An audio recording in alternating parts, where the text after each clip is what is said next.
अस्सलाम वालेकुम। Under developing countries में या डेवलप्ड कंट्रीज़ में, चाहे पाकिस्तान हो या इंडिया हो, ज़्यादातर एग्जांपल दी जाती है कि सिंगापुर कितना सक्सेसफुल है, लेकिन ये बहुत कम बताया जाता है कि वो सक्सेसफुल क्यों है। आज मुझे एक सिंगापुर की करेंसी से एक बात समझ आई है कि सिंगापुर इतना सक्सेसफुल क्यों है। मैं आपको वो करेंसी दिखा देता हूँ। ये सिंगापुर के 2 USD हैं सिंगापुर के, और अगर आप इसके बैकग्राउंड को देखेंगे यहाँ पे, ये मैं आपको दिखा देता हूँ। यहाँ पे अगर आप देख लें तो यहाँ पे, बल्कि ये आप देख रहे हैं, ये एजुकेशन लिखा हुआ है और ये क्लासरूम बना हुआ है जिसमें बच्चे क्लास में पढ़ रहे हैं। यहाँ पे एजुकेशन लिखा हुआ है, यहाँ पे मेरी उंगली है और यहाँ पे बच्चे क्लासरूम में पढ़ रहे हैं। मोस्ट ऑफ़ द करेंसी जो कि पाकिस्तान की है या दूसरे मुल्कों की है, अभी मेरे पास सिर्फ मलेशियन रिंगिट हैं, जो कि मैं अगर आपको दिखा दूँ, पाकिस्तानी रुपीज़ में भी ऐसे होता है। यहाँ पे एंड पे हम 1 रुपया बताते हैं कि ये 1 रिंगिट इसकी वैल्यू है। बच्चे यहाँ पे स्पोर्ट्स ग्राउंड में खेल रहे हैं अगर मलेशियन रिंगिट को देखा जाए। सिमिलरली बाकी मलेशियन रिंगिट में भी कहीं पे भी एजुकेशन के ऊपर फोकस नहीं है।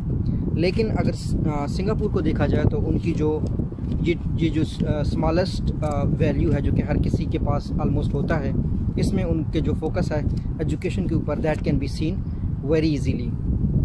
यहाँ पे एजुकेशन लिखा हुआ है, शायद आपके पास उलट आ रहा हो, और यहाँ पे उन्होंने क्लासरूम बनाया हुआ है जहाँ पे बच्चे पढ़ रहे हैं। तो ये उनकी रूट में है। इसके अलावा जो दूसरी बात है वो ये है कि सिंगापुर इंतहाई क्लीन सिटी है। स्मार्ट सिटी होने के बावजूद इट्स अ क्लीन सिटी, और उसकी वजह ये है कि जो उनका दूसरी करेंसी है उसमें वो ग्रीन सिटी का पीछे उनका करेंसी के ऊपर लोगो है। अब ये 2 सिंगापुरियन डॉलर्स हैं, ये हर किसी के पास होते हैं। तो आप इससे अंदाज़ा लगा सकते हैं कि कितना उन्होंने एजुकेशन पे फोकस किया है। और ली कुआन यू के प्राइम मिनिस्टर बनने के साथ ही उन्होंने इस डायरेक्शन में फ़ोकस की है।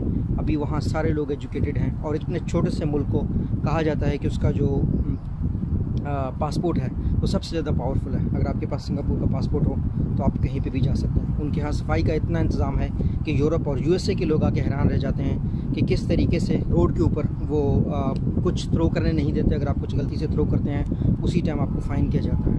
This is something which can be found in their thinking, कि उनकी जो थिंकिंग थी उसमें फ़र्स्ट चीज़ एजुकेशन थी, which can be observed in their currency. That's what I wanted to share. Thank you so much.